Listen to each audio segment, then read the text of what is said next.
Hai guys, Assalamualaikum warahmatullahi wabarakatuh dan selamat sejahtera. Saya Syah Sulaiman. Terima kasih untuk anda semua yang baru saja bersama dengan The Thursday Show untuk kita hari ni guys. Alright, so yang belum lagi subscribe YouTube channel kami boleh subscribe sekarang dan jangan lupa juga tekan button lonceng kat tepi tu supaya korang tak terlepas dengan video terbaru yang kita orang dah uploadkan. Alright guys, so untuk hari ni Thursday Show kita ada something kita nak kongsikan bersama dengan anda semua juga, yang mana topik hari ini berkenaan dengan stereotype lelaki dan juga perempuan, yang mana kadang-kadang kita tengok ramai juga di antara lelaki-lelaki ni kebiasaannya lah benda ni. Sebab kadang-kadang kalau apa yang lelaki buat orang perempuan tak boleh buat, itu pandangan seorang lelaki lah. Macam-macam dia terfikir macam orang perempuan ni tak boleh buat apa yang lelaki buat. Ada setengah macam tu lah. So untuk hari ni kita akan bersama dengan seorang ni yang memang dia boleh buat apa yang lelaki buat sebenarnya. Contohnya macam benda-benda kerja-kerja yang macam orang fikir macam benda tu orang kata macam orang perempuan ni tak boleh nak buat stunt-stunt semua ni kan, tapi dia ni boleh buat guys. So untuk hari ni kita bersama dengan Trisha. Oi, hai, apa khabar Trisha? Assalamualaikum. Hai semua. Salam, sihat ke hari ni? Alhamdulillah. Terima kasih. Okay, so Trisha, untuk permulaan ni lah, mungkin ada penonton-penonton kita yang mungkin belum lagi mengenali Trisha. Mungkin Trisha sendiri boleh cerita sikit background Trisha sebelum kita nak pergi lebih lanjut berkenaan dengan stunt performer ni. Silakan. Okay, boleh. Hai korang. I'm Trisha Oi, 21 years old, 21 tahun. Sebenarnya Trisha adalah stunt performer. Yes, I've been doing stunt while now. Dah lama juga. Betul kata orang tak ramai perempuan, sebenarnya pandangan lelaki lah, especially pada perempuan kan, tak ramai yang boleh buat apa yang boleh buat.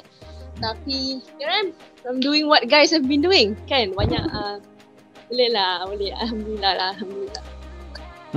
Okay, mungkin Trisha boleh cerita juga permulaan Trisha melibatkan diri dalam bidang stunt performer ni. Adakah daripada sekolah dulu memang dah minat dah ataupun baru-baru ni je minat? Macam mana? Okay, sebenarnya macam mana Trisha boleh terlibat dalam bidang stunts? Sebab memang Trisha ada baik tak ramai, cuma Trisha dengan abang Trisha. Jadi Trisha membesar dengan abang Trisha, kita orang berdua. Abang Trisha sangat lasak. Kan orang cakap betul kan, kalau adik-beradik sama ada adik akan ikut abang ataupun abang akan ikut adik perempuan. So abang Trisha, kami suka main dengan mainan-mainan lelaki. Memang Trisha lasak lah sebenarnya, membesar dengan abang Trisha yang lasak. So daripada situ Trisha suka. Jadi from school, daripada sekolah dulu memang Trisha terlibat dengan martial arts. And then after a while kenal dengan kawan-kawan, terlibat dalam belakang tabir. Nak tahu juga sebenarnya macam Trisha sendiri, Trisha cakap tadi waktu sekolah dulu, kalau kita boleh recap balik, Trisha masuk martial art. Mungkin boleh kongsikan apa yang Trisha, taekwondo ke, karate ke, silat ke? Trisha memang ada basics martial arts, taekwondo daripada sekolah dulu, memang belajar taekwondo. Arwah ayah Trisha memang hantar Trisha untuk belajar taekwondo. And then Trisha start belajar silat. Sebenarnya Trisha ada basic in silat, persembahan. Now bila makin lama kan, Trisha nak try benda baru. So sekarang Trisha tengah practice kickboxing. Yes. Okay, kebiasaannya lah, kalau kita tengok benda stunt-stunt semua ni memang lasak, memang kadang-kadang benda tu juga membahayakan kita semua kan. So macam Trisha sendiri, adakah Trisha ambil kelas stunt ataupun ada coach yang guide Trisha ataupun sendiri-sendiri belajar? Yes, okay. Macam mana sebenarnya balik pada soalan yang first tadi, macam mana Trisha boleh masuk. Trisha guide, ada coach seorang yang bawa Trisha masuk dalam bidang. Nama coach Trisha Ubayami, he's a stuntman. Dia memang, so daripada situlah Trisha pergi ikut dia bawa Trisha untuk belajar silat dekat gelanggang Tok Cindai. So belajar Trisha, dan daripada situ Trisha belajar buat stunts, few basics, backflip, smooth flip semua. And then macam mana kita impact, macam mana, sebab kita tahu kan stunt ni dia merupakan aktiviti yang risiko tinggi. Jadi Trisha, macam mana Trisha nak ambil impact bila contoh kita fight dalam kamera kan, kita tak boleh fight betul-betul. Macam mana reaction, contoh kita kena langgar kereta, macam mana kita nak lock body kita. Semua benda tu Trisha belajar coach Trisha yang first kali, Ubayami. Tapi along the way dengan beberapa stuntman lagi, dengan senior-senior Trisha yang lain. Situlah along the way. Okay, nak tahu juga waktu first dulu Trisha masuk ataupun menceburi dalam bidang ni, mungkin ada pandangan-pandangan daripada pihak orang lelaki ke ataupun family Trisha sendiri? Macam mana?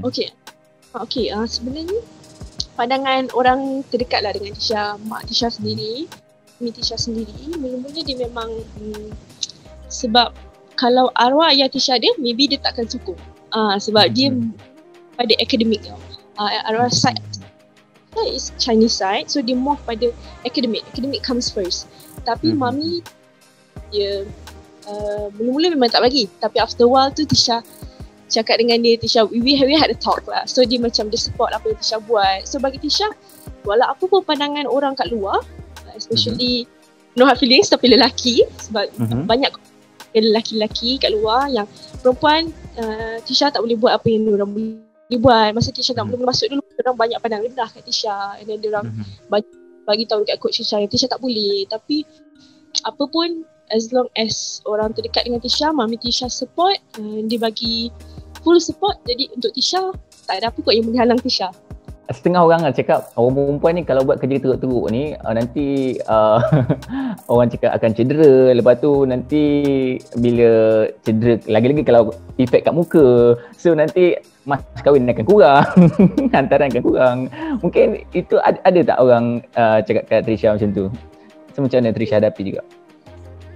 Macam mana Trisha hadapi benda tu sebenarnya, kadang-kadang tipu lah, tak ada terfikir. Kadang-kadang ada juga terfikir. Tisha just kan, bila Tisha nak buat benda ni sebagai satu career Tisha, benda tu menjejaskan Tisha punya macam confidence dia nak buat satu-satu benda tu, confidence Tisha untuk perform stunts tu. Tapi alhamdulillah, walau macam mana pun sampai sekarang Tisha, bila Tisha nak buat satu-satu benda tu, Tisha just apa yang Tisha dah belajar and apa yang Tisha believe lah, we believe in him kan. Tisha percaya pada kuasa Allah tu, dia kalau dia pelihara, insyaAllah tak ada apa-apa kot. Tapi Tisha selalu sebelum nak apa-apa, Tisha mesti minta izin mami Tisha dulu. Itu yang paling penting sekali. Okay, kita tahu juga mungkin Trisha kalau boleh cerita ataupun kongsikan kat kita antara babak yang Trisha rasa paling heavy, paling berat ataupun paling bahaya lah yang Trisha pernah buat, mungkin terjun daripada tingkat 18. Saya paling bahaya dia sebenarnya bagi Trisha bahayalah. Semua stand Trisha buat, tak adalah semua, tapi ada yang beberapa sikit tu yang bahaya lah. Cuma ada satu ni Trisha ingat waktu tu lebih kurang dalam, Trisha dah buat stand lebih kurang 4 tahun lebih kurang dalam 2 tahun macam tu. Tisha dapat satu tawaran, dia kata untuk double body. So dia kata, Trisha, kita nak you jadi double body. So untuk cerita macam satu Chinese movie lah, diorang shoot kat Malaysia dekat Pinewood, Johor. So Tisha pun pergi Johor, sampai Johor, dia kata untuk buat scene, dia dah inform Tisha, dia kata untuk buat scene jatuh tangga, stairfall lah. So Tisha pergi, masa ni first time Tisha dapat untuk stunt stairfalling. Jadi Tisha pergi. Pasal ni Tisha ingat, Tisha expect macam yelah tangga dalam beberapa anak tangga kan. Sampai sana Tisha tengok set tu yang diorang buat tu, Tisha mana, ini ke tangga dia punya tinggi lebih kurang dalam 2 tingkat punya tangga. Dah jatuh, diorang build sendiri. Jadi Tisha macam, alamak. Tapi kita ialah kita macam mana pun kita kena jalankan responsibility kerja kan. Jadi ulang macam mana pun Tisha buat juga. After dah buat sekali tu, sebenarnya dah okey, tapi kita kadang-kadang ialah kerja kita, kadang-kadang kita nak puas hati juga kan. So Tisha, okey kita buat lagi sekali. So alhamdulillah buat kali kedua tu jadi. So macam okey lah. Nak tahu juga macam Trisha sendiri, apa pandangan Trisha tentang kita punya stunt performer dekat Malaysia dengan luar negara? Adakah Malaysia ni masih lagi di tahap yang biasa-biasa, sebab nak dibandingkan dengan luar negara memang dah jauh pergi? Macam mana? Industri stunt dalam Malaysia dan luar negara sebenarnya stunt woman to be specific, di Malaysia kita tak ramai. Cuma ada senior Tisha seorang yang betul-betul orang kata as a stunt woman lah, betul-betul orang tahu stunt woman in Malaysia. Tapi stuntman yes memang ramai. Dia bagi Tisha, stunt di luar ataupun stunt performer di luar ataupun stunt performer di dalam negara, risiko tu tetap tinggi sama. Beberapa mungkin ada segelintir stunt performer yang ambil mudah lah benda ni. Maksudnya daripada segi teknik, daripada segi risiko tu yang diambil mudah. Jadi tak sampai kepada satu level kita yang betul-betul stunt performer di Malaysia untuk kita maintain level tu. And then kita ada kita punya level yang macam kita perlu ambil berat tentang benda ni supaya kita boleh sampai ke tahap yang more untuk jadi macam mana dia orang kat luar sana.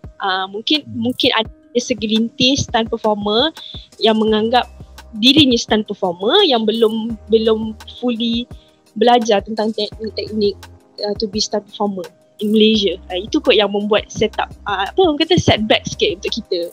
Macam tu lah. Kebiasaannya dalam benda yang kita buat mesti ada kadang-kadang kita rasa down, kita rasa macam putus asa, macam Trisha sendiri mungkin satu saat dulu Trisha pernah rasa putus asa dalam bidang ni. Macam mana Trisha hadapi benda tu ataupun naik balik? Ataupun pernah rasa tak putus asa? Mesti pernah rasa benda tu kan. Cakap lah sebab bidang yang Trisha buat ni tak ramai orang nampak, tak ramai orang sokong, especially lelaki kan. Ada segelintir lelaki and ada juga segelintir perempuan yang tak menyokong apa yang Trisha buat. Tapi walau macam mana pun bagi Trisha, sebab kita cari rezeki, macam Trisha cari rezeki dalam bidang ni secara halal, diberi keizinan daripada keluarga Trisha. Jadi apa pun mungkin ini yelah orang kata kunci kita nak cari rezeki kan dalam bidang ni. Jadi Trisha walaupun kadang-kadang tu Trisha ada juga rasa nak give up, tapi alhamdulillah masih terus sampai hari ni.